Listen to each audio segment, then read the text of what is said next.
السلام علیکم۔ آج ہم محمد علی مرزا بیان میں سنیں گے، کیا انسان کو پیدا کرنے کا کوئی مقصد ہے؟ زیادہ ہم سنیں گے اس بہترین بیان میں۔ بہترین بیان ہے، ویڈیو کو اسکپ نہیں کریں گے، ویڈیو پوری سنیں گے۔ یہ ویڈیو آپ بھائیوں کے لیے بہت کمال کی ہونے والی ہے۔ ویڈیو طرف جانتے ہیں اس بیان میں کہ انسان کو پیدا کرنے کا مقصد کیا ہے۔ وَالْأَرْضَ وَضَعَهَا لِلْأَنَامِ، اور اسی نے زمین کو پیدا کیا مخلوق کے لیے، یعنی جو یہ الانام کہتے ہیں نا، یہ مویشیوں کو، یعنی زمین کو اللہ تعالیٰ نے اس قابل بنایا ہے کہ ان کی خوراک وہاں پہ رکھتی ہے۔ اور یہ ظاہر ہے کہ یہ مویشی کس لیے اللہ نے پیدا کیے؟ انسانوں کے لیے۔ کائنات کی ہر چیز اللہ نے انسان کے لیے پیدا کی ہے اور انسان کو اپنے لیے پیدا کیا۔ آپ دیکھ لیں، جو چیزیں جس کام کے لیے پیدا ہوئی ہیں نا، وہ کام کر رہی ہیں۔ آج تک کبھی ایسا نہیں ہوا کہ آگ نے جلانے سے انکار کر دیا ہو، کہ آپ کبھی ماچس جلا رہے ہو اور آگ کے جی آج میرا موڈ ہی نہیں جلنے کا۔ یہ ایسے محکم قوانین ہیں، وہ چینج نہیں ہوتے۔ یا آپ پانی پئیں اور پانی کے کہ جی آج تو تم مجھے پی لو لیکن میں تمہاری پیاس نہیں بجھاؤں گا۔ پانی کی کیا اوقات ہے؟ پیاس بجھائے گا۔ تو یہ جتنے فزیکل فینومین آف نیچر ہیں، ہاں کبھی نبیوں کے لیے معجزات کے طور پہ اللہ تعالیٰ توڑ دے، وہ الگ بات ہے۔ ادروائز دنیا کا قانون نہیں چل سکتا۔ اگر یعنی سمندر کا پانی ہڑتال کر دے ایک ہفتے کے لیے کہ میں کوئی بحری جہاز نہیں اپنے اوپر چلنے دوں گا، یا ہوائیں انکار کر دیں کہ کوئی ہوائی جہاز نہیں اڑ سکتا، نہیں، وہ اپنے فزیکل فینومینا کے پابند ہیں جو اللہ تعالیٰ نے ان کو بنا دیا ہے۔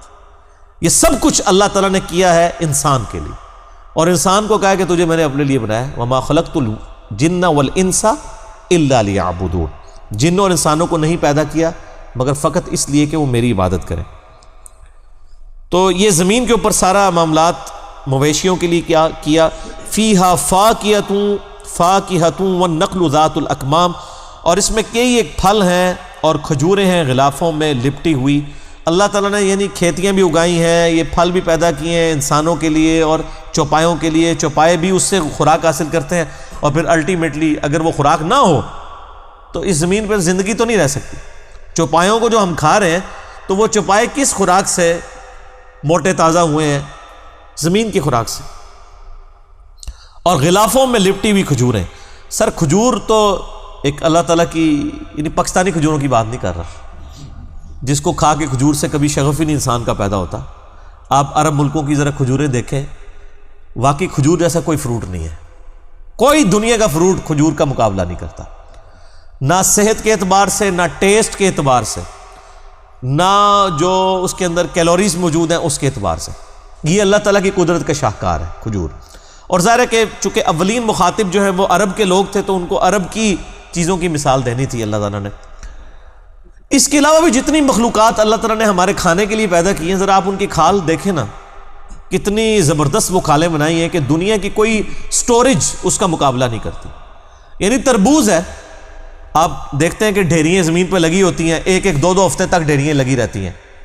آپ اس میں سے ایک تربوز نکالیں، بس اس کو کاٹ دیں، کاٹ کے دو ٹکڑے کر کے وہاں پہ رکھ دیں، کتنی دیر تک وہ نکالے گا تربوز؟ ایک دن بھی نہیں نکالے گا۔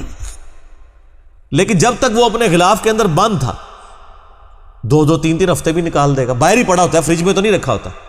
جیسے ہی غلاف اتارتے ہیں فریج میں رکھنا پڑ جاتا ہے۔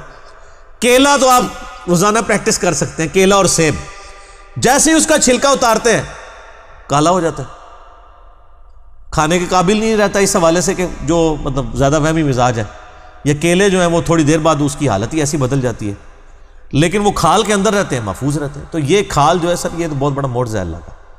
چیزیں جب تک کھالوں میں لپٹی ہوئی ہیں وہ سٹور بھی ہو رہی ہیں، جیسی کھال سے باہر نکلتی ہے تو وہ کھانے کے قابل بھی نہیں رہتی۔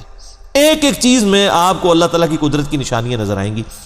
وَالْحَبُّ ذُو الْعَصْفِ وَالرَّيْحَانُ، اور اناج بھی بھوسے والا اور خوشبودار پھول بھی اسی نے پیدا کیے۔ زمین میں اناج صرف انسانوں کے لیے نہیں نکل رہا گندم کی شکل میں، جانوروں کے لیے بھی نکل رہا ہے۔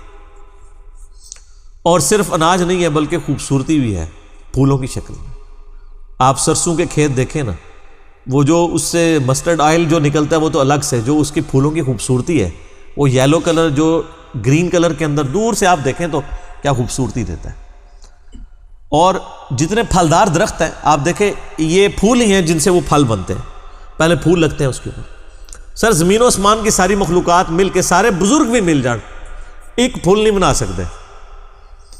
یہ ساری کہانیاں نے نا، بزرگ مردہ زندہ کر چھڑتے ہیں، بزرگ ہے کر چھڑتے ہیں، بزرگ وہ کر سکتے ہیں. کوئی اپنا پیشاب نہیں روک سکتا. کوئی بزرگ لیں میرے سامنے جو پیشاب اپنا روک کے بتا دے، سوچ بھی نہیں سکتے. سر یہ سب کچھ اللہ تعالیٰ کرنے والا ہے. انسان تو بہت لاچار ہے. یہی وجہ ہے کہ آپ جب بیمار ہوتے ہیں بزرگوں کے پاس جاتے ہیں، بزرگ جب بیمار ہوتے ہیں وہ پاکستان کے مہنگے ترین ہاسپٹل میں جاتے ہیں. ہونا تو چاہیے نا کہ جب بزرگ بیمار ہوتے ہیں تو ان کو بھی کسی مزار پہ لے جایا کریں. خود تو وہ آغا خان ہاسپٹل میں، شفا انٹرنیشنل میں اپنا وہ پیشاب بند ہوتا ہے تو علاج کروا رہے ہوتے ہیں. اس وقت تو ان کو وسوسہ بھی نہیں آتا کہ ان کو اٹھا کے بھی کسی مزار شریف پہ لے جاتے ہیں، ان کا پیشاب جو رکا ہوا. میں نام نہیں لیتا، ہمارے کتنے بڑے بڑے جو بزرگی کا دعویٰ کرنے والے لوگ ہیں، ان کے کہاں پہ بائی پاس اور آپریشن ہو رہے ہوتے ہیں. تو ہاسپٹل میں کیوں لے کے جاتے ہیں؟ آپ کو استانوں پہ بلاتے ہیں، خود بیمار ہوتے ہیں تو ہاسپٹلس میں جاتے ہیں. کہانیاں